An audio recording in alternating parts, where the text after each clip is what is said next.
Hello guys, what's up? Nandito pala ako ngayon sa may San Jose. Bali dinala ko pala yung sasakyan dito guys kasi ipapaayos natin yung sa taas natin kasi ano na papalagyan natin ng kisame para mas gumanda yung area natin sa pagtato.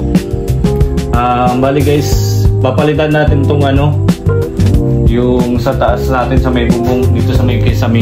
Dati pala to yung full story.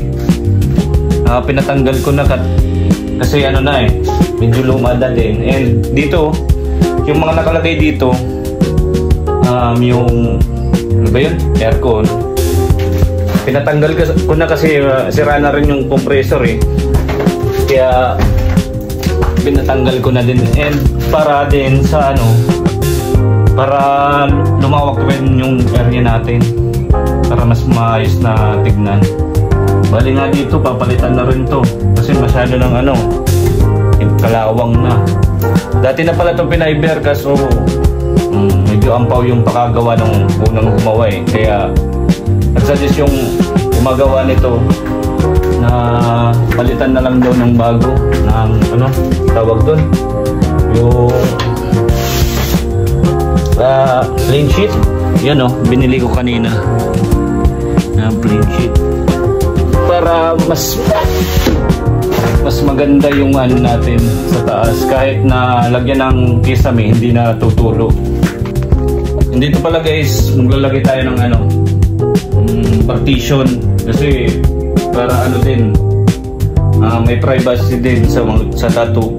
And mas maganda kasi guys yung sa driver seat may rin privacy para mas magandang tignan parang kwarto rin tignan yung kabuuan.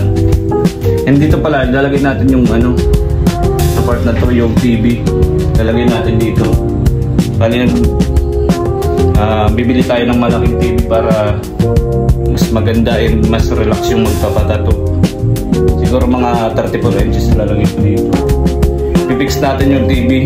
Dito yung lalagay natin yung aircon. Bumili pala ako kanina ng plain sheet para sa bubong kasi medyo kinakalawang na yung dati.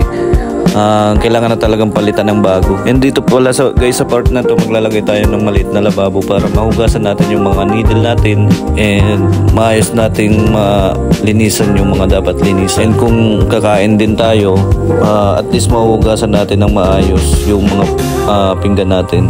Bali dun ko na lang ilalagay sa may parting gilid kasi magpapalagay ako ng extension. Pero di ko pa sigurado kung ipalagay ko niyo yung water tank kasi wala pa tayong medyo malaking magagastos. Pero tatansyahin natin kung kakayanin sa budget. Bali dito naman sa labas mag-extension tayo para sa CR. Kahit mag-extension lang tayo ng maliit. Siguro half meter lang para magkasya lang yung portalit natin.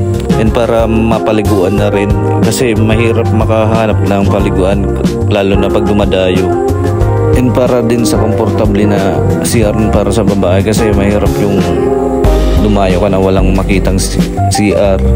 Hindi kagaya ng mga lalaki kahit saan pwede ka nang umihi. Kaya kailangan talaga natin lagyan ng CR. Pero guys parang ipapauli ko na kasi wala pa tayong budget dyan. Medyo malaki rin magagastos. Unahin natin muna yung sa loob mapaganda. And ito pala yung signage natin. Papabawasan ko lang to ng konti yung ilaw kasi madaming nalagay yung unang gumawa nito. Bali hanggang dito na lang guys yung video ko. Update ko na lang ulit kayo. Please like, share and follow this page. Thank you.